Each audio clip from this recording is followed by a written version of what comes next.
Não precisa estar nem aqui quando eu acordar. Foi mais uma noite aí na conta da loucura. E o desejo é quem vai levar a culpa do cabelo bagunçado e misturar teus olhos passeando no teu corpo todo. Boa tarde. Olá, eu sou a Brenda e estou com participação com o Gabriel.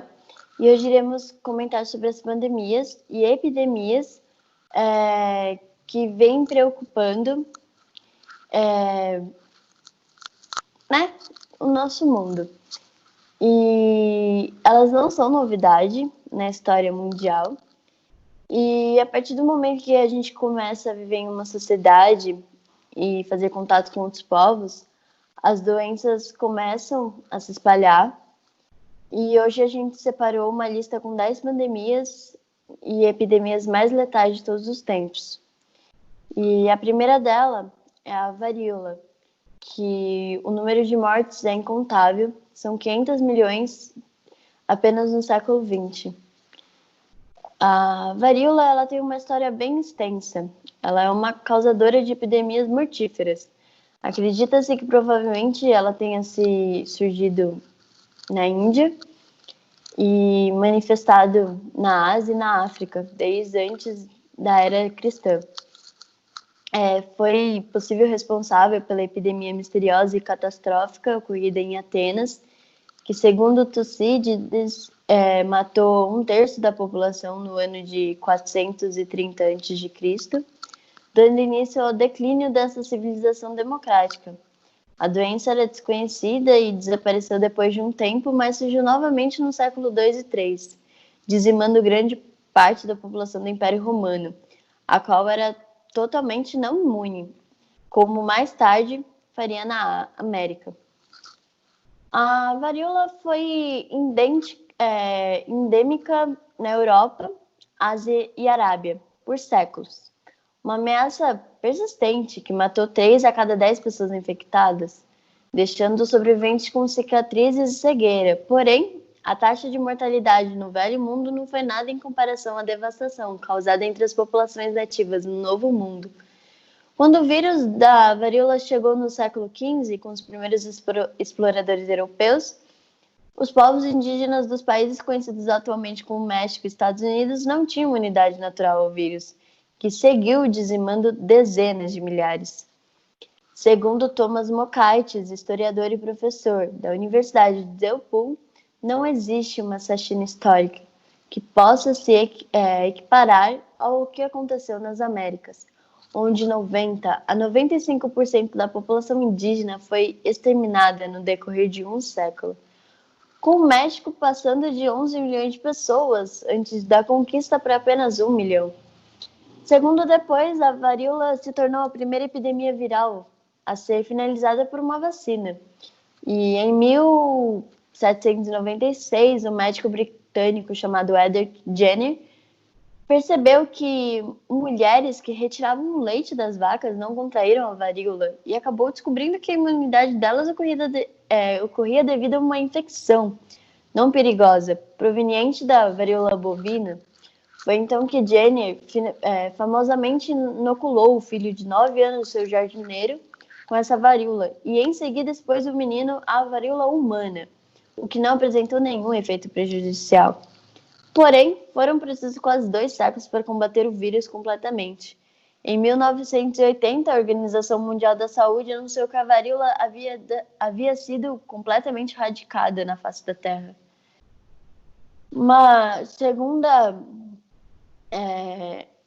pandemia seria a peste negra, que o número de mortes chegou a 75 milhões a 200 milhões. E essa causa é a peste bubônica. A peste negra foi uma das pandemias mais devastadoras da história, durante o período de 1346 a 1353. O surto devastou a Europa, a África e a Ásia, causando um número estimado de mortes entre 75 milhões e 200 milhões de pessoas. Ela teria surgido na Ásia Central e foi se espalhando principalmente na Rota da Seda, por meio de pulgas de rato que frequentemente estavam a bordo dos navios. Naquela época, os portos eram os principais centros urbanos e, como não eram áreas muito limpas, tornavam-se locais ideais para ratos e pulgas. Essa falta de higiene era propícia à origem de doenças. Então, foi assim que a bactéria teve espaço para se alastrar e devastar continentes. A situação foi tão séria que a população humana não retornou aos níveis pré-peste até o século XVII.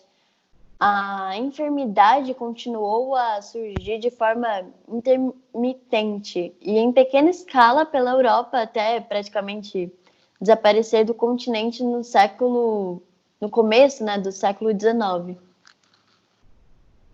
Boa tarde.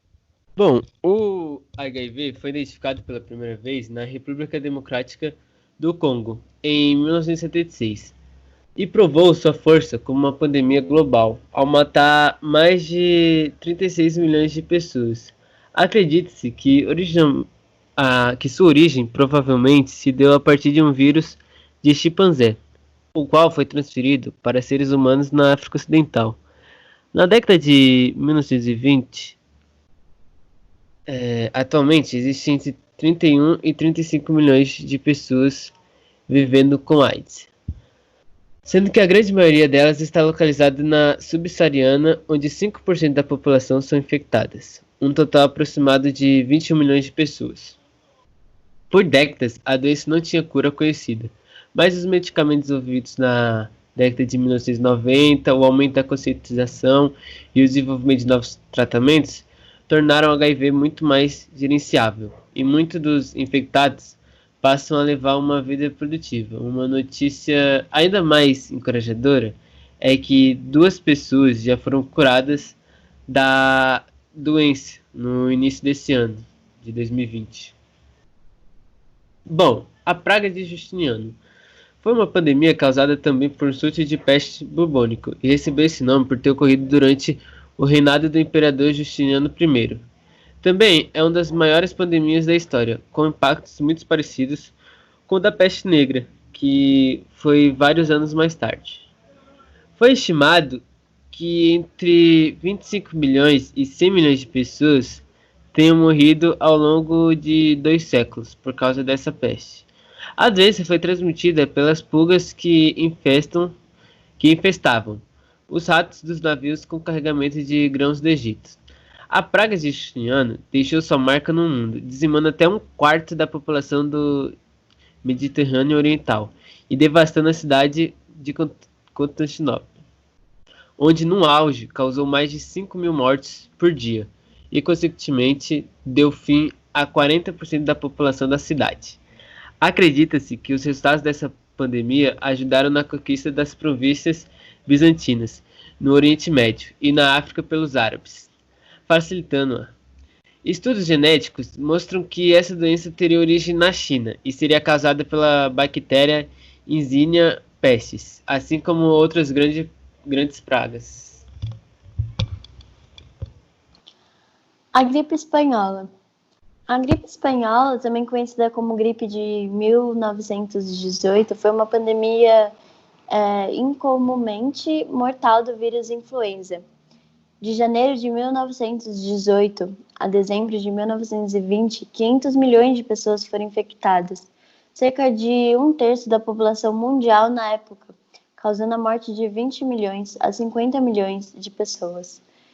Entre os infectados pela pandemia de 1918, a taxa de mortalidade foi estimada entre 10% e 20%, com 25 milhões de mortes, apenas nas primeiras 25 semanas. O que separou essa pandemia de gripe de outros surtos parecidos foram as vítimas. Gripes normalmente causavam a morte de jovens, idosos ou outros pacientes com o sistema imunológico comprometido, mas a espanhola afetava jovens e adultos completamente saudáveis. Além disso, crianças e outras pessoas mais debilitadas permaneciam vivas. Essa enfermidade também levou algumas comunidades indígenas à beira da extinção. A propagação e a letalidade da gripe aumentaram devido à quantidade de soldados reunidos no mesmo lugar e à má nutrição que muitas pessoas estavam vivenciando durante a Primeira Guerra Mundial. Uma curiosidade é que, apesar de ser chamada gripe espanhola, o surto provavelmente não começou na Espanha. O país era uma nação neutra durante a Primeira Guerra Mundial e não tinha uma censura rigorosa à imprensa, então poderia publicar livremente relatos iniciais da doença. E, como resultado, as pessoas acreditavam que a doença era específica do local e o nome acabou pegando. A origem do vírus, porém, pode ter sido do interior dos Estados Unidos e a doença foi parar na Europa por causa dos soldados americanos que foram lutar a guerra no Velho Mundo. Bom, sobre a peste antonina. A peste antonina, também conhecida como peste de Galeno, foi uma antiga pandemia que afetou a Ásia Menor, o Egito, a Grécia e a Itália. Acredite-se que tenha sido causada por varíola ou sarampo, mas a verdadeira origem ainda continua desconhecida. Essa doença foi trazida para Roma pelos soldados que retornavam da Mesopotâmia por volta de 165 d.C. e, sem saber, ajudaram a propagá-la, gerando um surto que acabou matando mais de 5 milhões de pessoas e dizimando grande parte do exército romano da época. A gripe asiática. A gripe asiática foi um surto pandêmico da influenza A, do subtipo H2N2, que começou na China a partir de 1956 e durou até 1958. Alguns atores acreditam que ela se originou de uma mutação em patos selvagens, combinada com uma cepa humana pré-existente. Em seus 2 anos de existência, a enfermidade viajou da província de Singapura, província chinesa de Guizhou para Singapura, Hong Kong e Estados Unidos. As estimativas do número de mortes desta patologia variam dependendo da fonte, mas a OMS acredita que a contagem final é de aproximadamente 2 milhões de mortes, com 69,8 mil das fatalidades apenas nos Estados Unidos. A gripe russa. Atualmente acredita-se que a gripe russa foi causada pelo vírus H2N2, pois muitas pessoas com maior resistência à gripe asiática de 1957, que era do subtipo, teriam passado relativamente ilesas ao primeiro contato durante a epidemia da gripe. Porém, descobertas recentes têm atribuído a causa do subtipo H3N8 do vírus da influenza A, caracterizado principalmente por febre e pneumonia. O surto durou de 1889 a 1890, levando à morte de 1 milhão de pessoas, sendo cerca de 300 mil apenas na Europa. Foi a primeira pandemia documentada com detalhes, registrada inicialmente em maio, em Bukhara, no sul do antigo Império Russo, e se alastou rapidamente pelo Império dentro de 2 semanas, principalmente por causa da linha férrea transsiberiana. O rápido crescimento populacional do século XIX, principalmente nas áreas urbanas, serviu para facilitar a propagação da gripe. E em pouco tempo, o surto se espalhou pelo mundo, chegando inclusive até no Brasil. E terceira pandemia de cólera. O terceiro grande surto de cólera é geralmente considerado o mais mortal entre os 7 que ocorreram, durando de 1852 a 1860. Como a primeira e a segunda pandemia também se originou na Índia e foi se espalhando pelo rio Ganges, antes de tomar a Ásia, Europa, América do Norte e África, sendo responsável pela morte de mais de 1 milhão de pessoas. O médico britânico John Snow, enquanto trabalhava em uma área pobre de Londres, acompanhou os casos de cólera e conseguiu identificar que a água era contaminada e, por isso, esse meio de transmissão da doença. Porém, o ano da sua descoberta, 1854, também foi o pico da pandemia, quando 23 mil pessoas faleceram na Grã-Bretanha. Bom, a gente falou dessas antigas pandemias, mas agora a realmente que importa nos dias de hoje é o Covid-19, o coronavírus. Bom, o que é a Covid-19?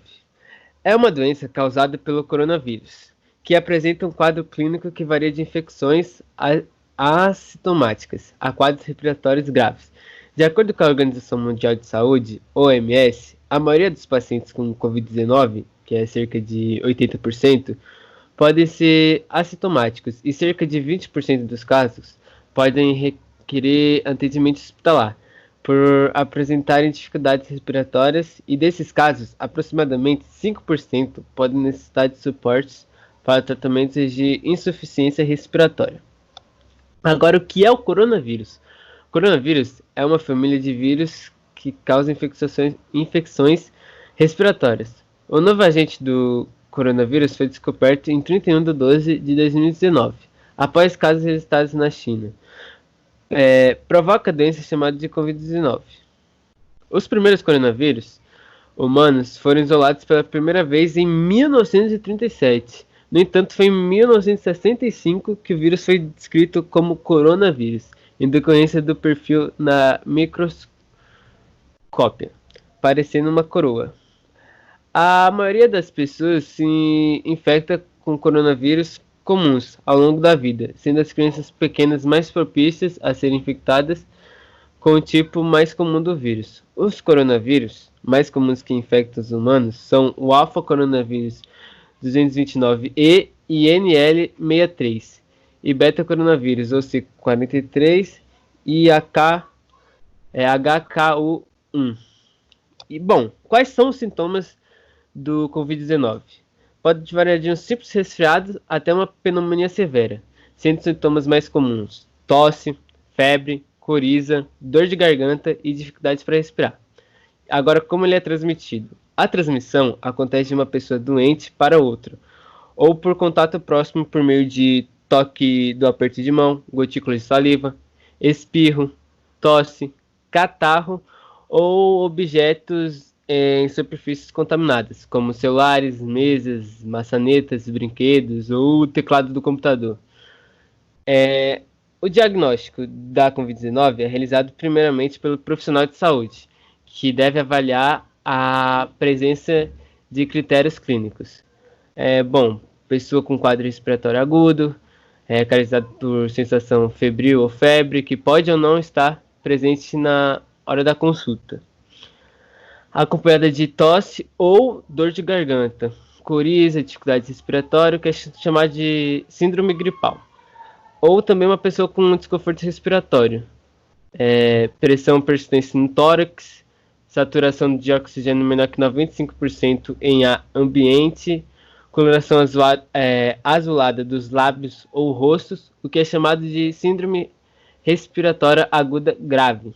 Bom, caso o paciente apresente sintomas, o profissional de saúde poderá solicitar exames laboratoriais de biologia molecular que diagnostica tanto a Covid-19, a influenza ou a presença de vírus sincicial respiratórios.